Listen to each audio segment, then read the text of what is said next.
여러분, 혹시 이런 질문을 해보신 적 있으신가요? 겉으로는 폐쇄적인 북한 사회에도 과연 스마트폰이 존재할까?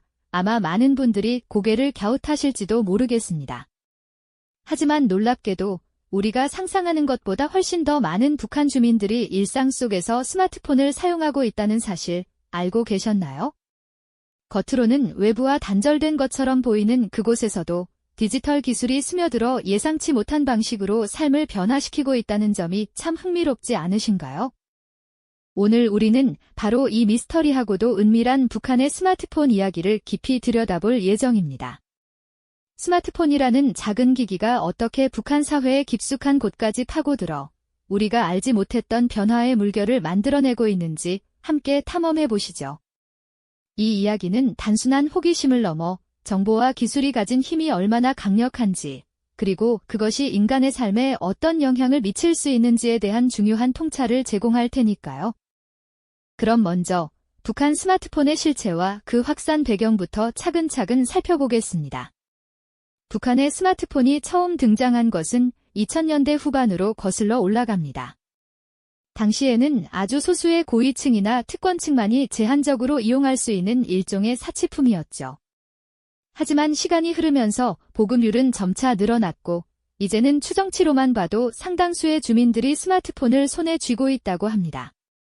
2020년대 들어서는 그 수가 무려 600만 명에 육박한다는 분석도 나오고 있는데요. 한반도 전체 인구를 고려하면 결코 적지 않은 숫자임이 분명합니다. 그렇다면 북한 주민들은 어떤 스마트폰을 사용하고 있을까요?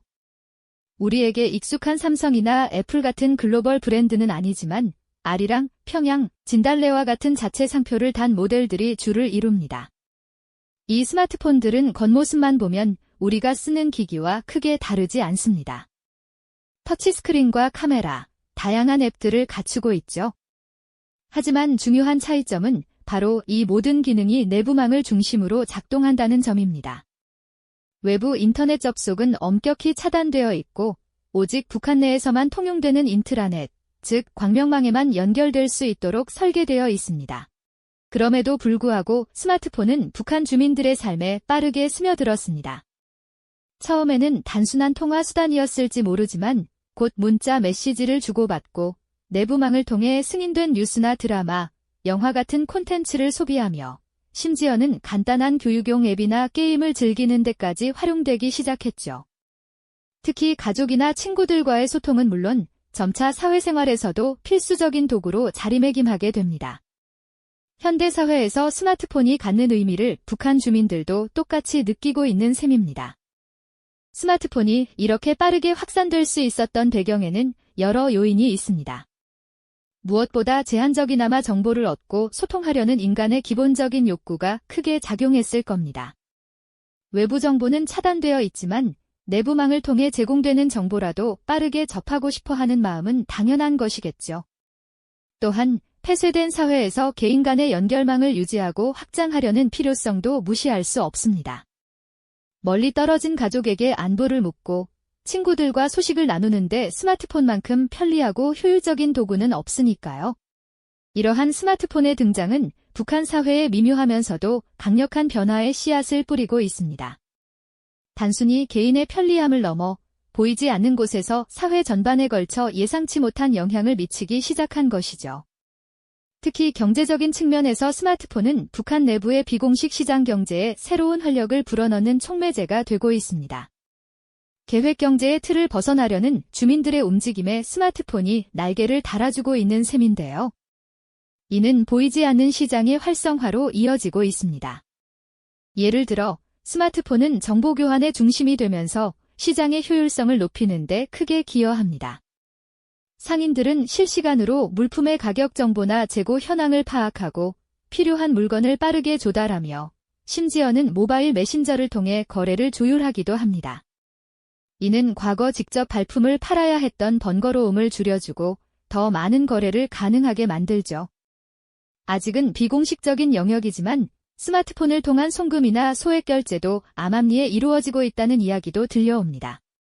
이처럼 스마트폰은 북한 내부에 보이지 않는 시장을 더욱 활성화시키는 중요한 역할을 하고 있습니다. 폐쇄적인 환경 속에서도 경제활동의 새로운 지평을 열어가고 있는 것이죠.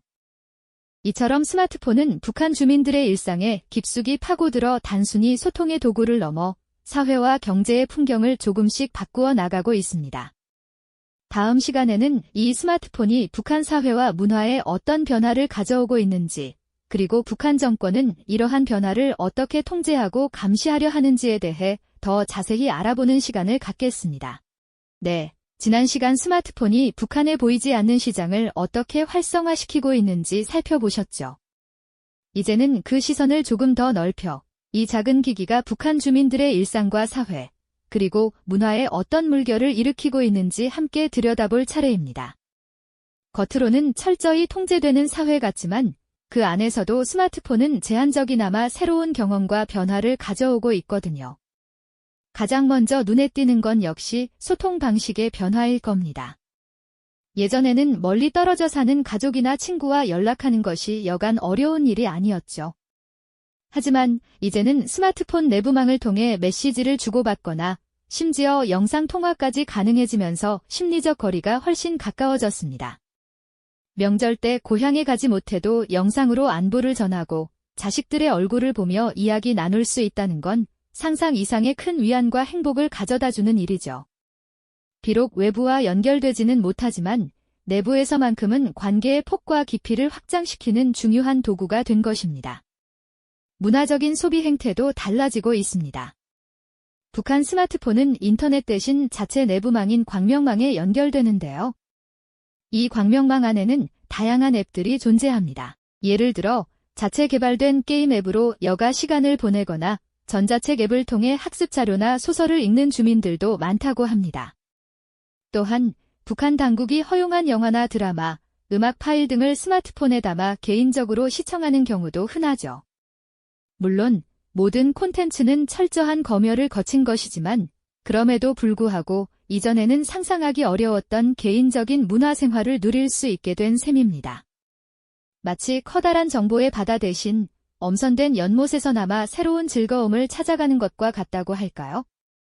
이런 변화들은 단순히 개인적인 영역에 머무르지 않습니다. 스마트폰을 통한 정보의 확산은 사회 전반에 미묘한 영향을 미치죠. 예를 들어 내부망 앱을 통해 특정 지역의 날씨 정보나 농업 기술, 혹은 공장 생산량 같은 정보가 공유되면서 주민들의 지식 수준이 향상되기도 합니다. 비록 당국이 제공하는 정보라 할지라도 과거에는 쉽게 접근할 수 없었던 정보들을 개인 단말기로 손쉽게 얻게 되면서 세상을 바라보는 시야가 조금씩 넓어지는 효과를 가져오는 겁니다. 이러한 통제된 자유 속에서 주민들은 제한된 범위 내에서나마 새로운 생각과 경험을 축적하고 있는 것이죠. 하지만 이러한 변화의 이면에는 북한 정권의 철저한 통제와 감시가 그림자처럼 드리워져 있습니다. 스마트폰이 주민들의 삶에 깊이 파고들수록 정권은 이를 더욱 강력하게 제어하려는 움직임을 보이고 있거든요. 말하자면 디지털 독재를 강화하려는 시도라고 할 수 있겠습니다. 북한 정권은 스마트폰을 통해 유통되는 모든 정보를 면밀히 감시하고 있습니다. 주민들의 통화 내용이나 문자 메시지는 물론 어떤 앱을 사용하고 어떤 콘텐츠를 시청하는지까지 추적하는 시스템을 운영하고 있는 것으로 알려져 있습니다. 스마트폰에 깔린 모든 앱은 당국의 승인을 받아야만 사용할 수 있으며 심지어 외부 자료를 탐지하고 삭제하는 감시 프로그램이 강제로 설치되어 있는 경우도 많다고 하죠. 마치 내 손안의 작은 기기가 언제든 나를 감시하는 눈이 될 수 있다는 불안감을 안고 살아가는 셈입니다. 또한 스마트폰은 북한 정권의 체제 선전과 주민 동원을 위한 강력한 수단으로도 활용됩니다. 당국이 제작한 선전용 영상이나 교양 자료들이 스마트폰을 통해 배포되고 중요한 국가 행사나 방침이 발표될 때면 주민들에게 일제히 메시지를 보내 참여를 독려하기도 합니다. 스마트폰이 단순히 개인적인 도구가 아니라 정권의 메시지를 효과적으로 전달하고 주민들을 한 방향으로 묶어두는 거대한 확성기 역할을 하는 것이죠. 하지만 여기서 흥미로운 역설이 발생합니다. 정권이 아무리 강력하게 통제하고 감시하려 해도 기술의 확산은 결국 주민들의 의식과 사회 구조에 미세하지만 근본적인 균열을 만들어내고 있다는 사실이죠.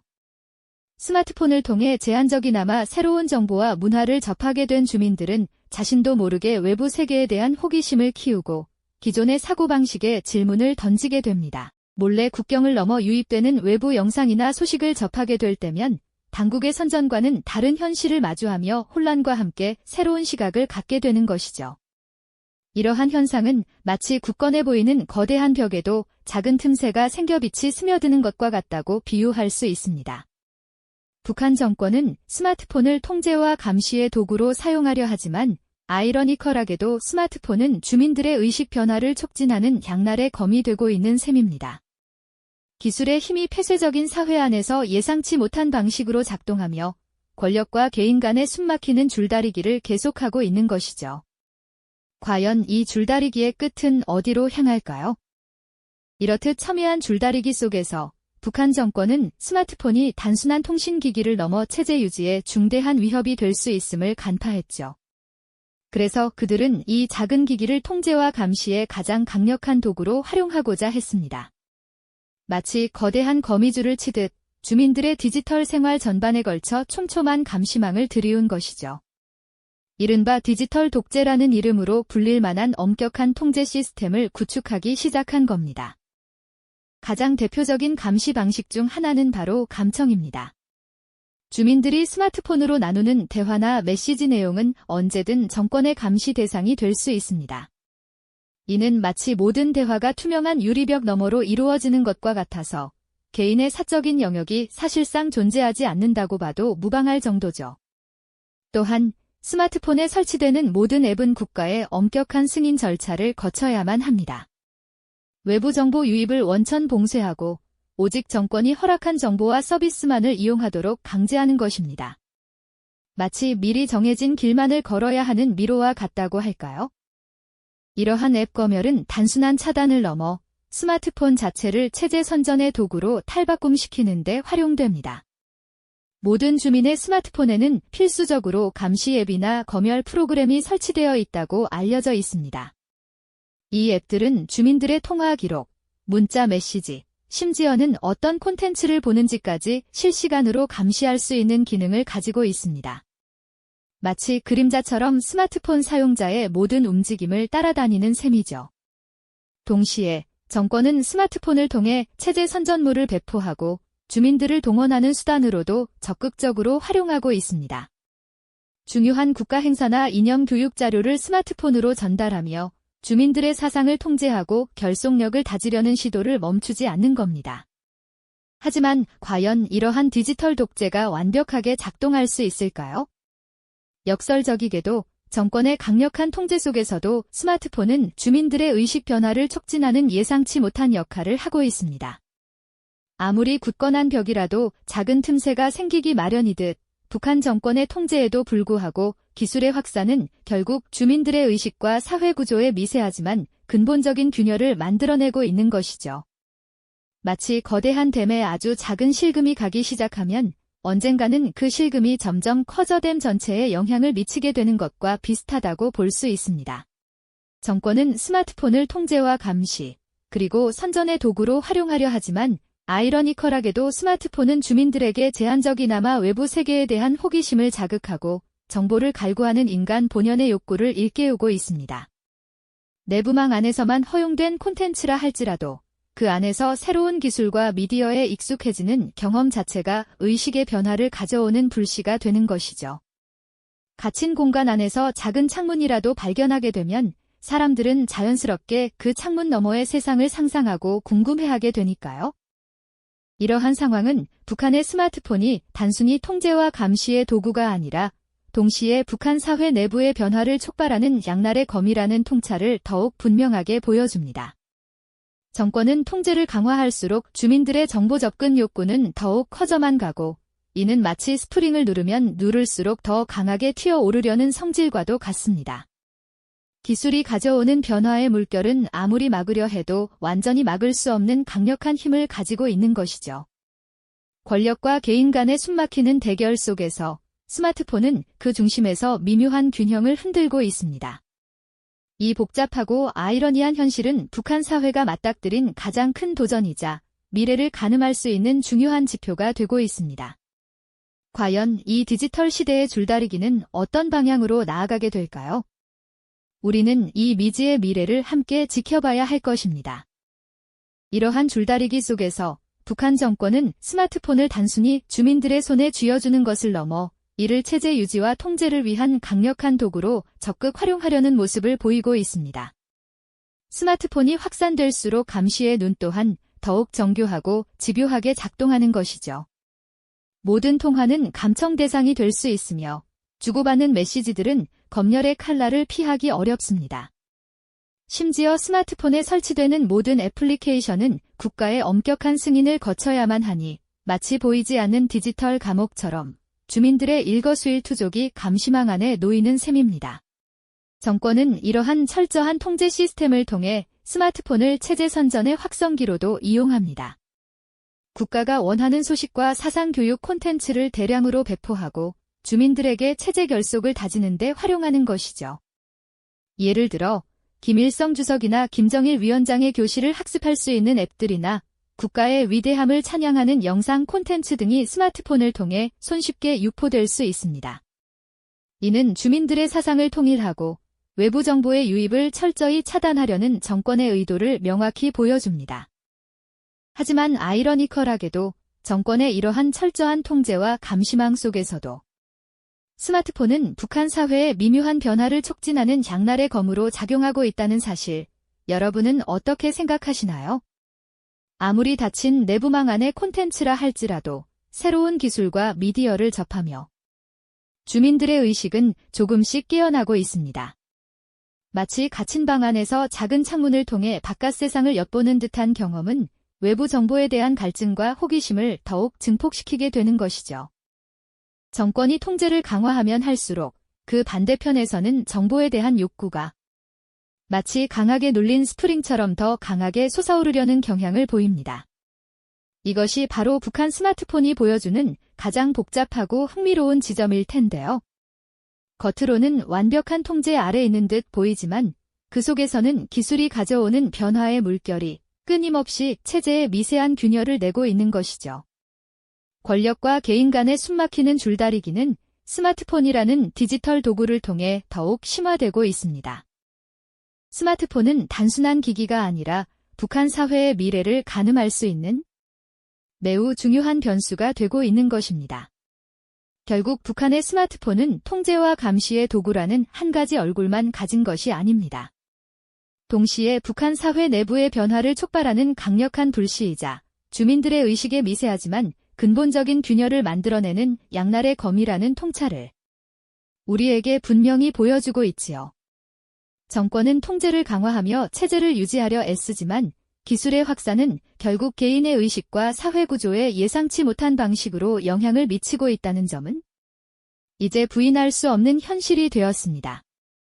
이 아이러니하고 복잡한 상황 자체가 이야기의 정점을 이룹니다.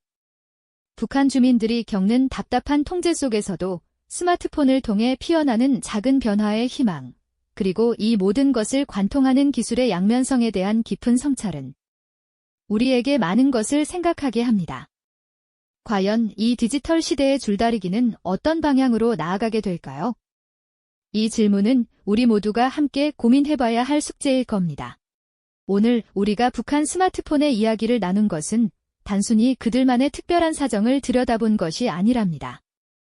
정보와 기술이 폐쇄사회에 어떤 영향을 미치는지, 그리고 인간의 본능적인 자유를 향한 열망이 어떻게 발현되는지를 보여주는 매우 중요한 사례를 접한 것이죠.